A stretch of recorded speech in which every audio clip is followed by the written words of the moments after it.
Well, Lenny, first of all, was drafted #1 by the Pittsburgh Steelers, Buddy Parker. And really didn't play any. He threw about 20 passes, I think, in a 3-year span of time. For a couple of years, I was the understudy to Bobby Lane.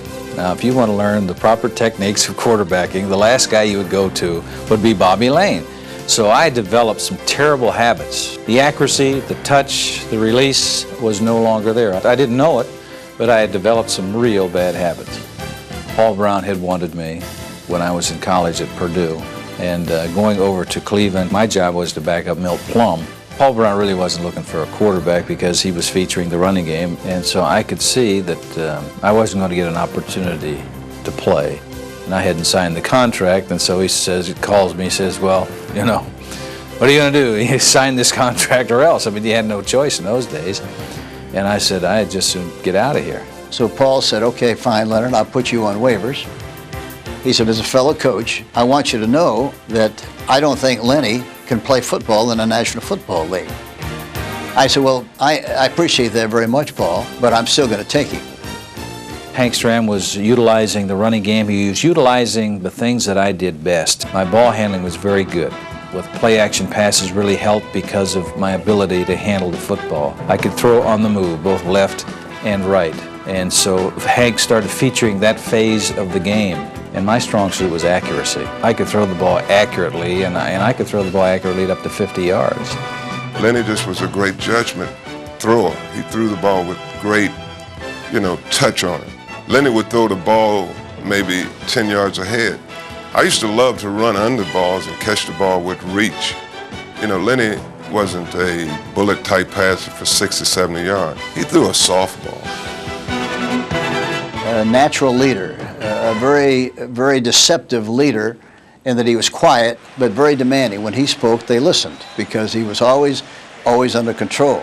I said to him one day, I said, Leonard, make sure that you never let them see you sweat. And he said, Coach, quarterbacks don't sweat. Quarterbacks perspire. Lenny was the man. He was the man. He had taken us a lot of places in earlier years, so he deserved the chance to get out there and play in the Super Bowl. The gambling thing was initiated the week before the Super Bowl game.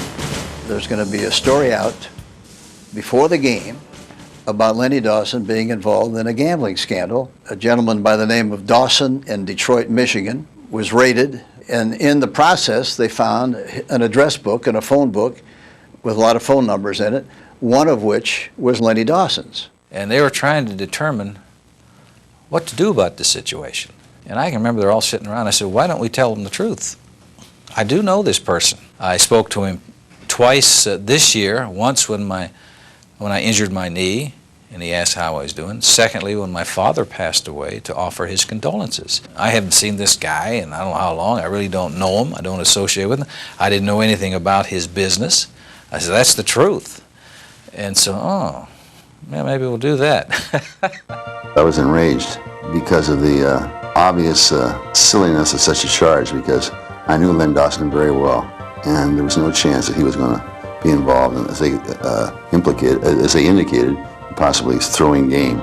We never believed the rumors about Lenny, and Lenny didn't even have to explain. I think that Lenny just knew that the team and myself were in full support of it. I think the one thing that made it a lot easier for me was that my teammates didn't believe a word of it. When it was finally clear that, Lenny didn't have no involvement, everything was straight, we just said, all right, let's put all this behind us. And we came out there and played Super Bowl IV. Come on, Lenny!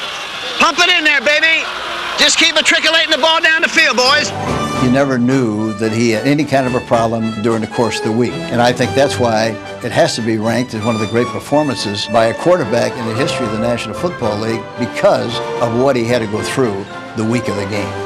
It was a very unsettling thing because they were right there during the time when you were trying to prepare for the biggest game of his life. And he, as he would often do, being Lenny the Cool, he had one of the great games he's ever had that day. Go ahead for Mike, Lenny Dawson. The one thing that stands out about Lenny, when I think about Lenny, the bigger the game, Nice going, baby. the better he played. Play smart football to win for you. And that's what that was Lenny Dawson.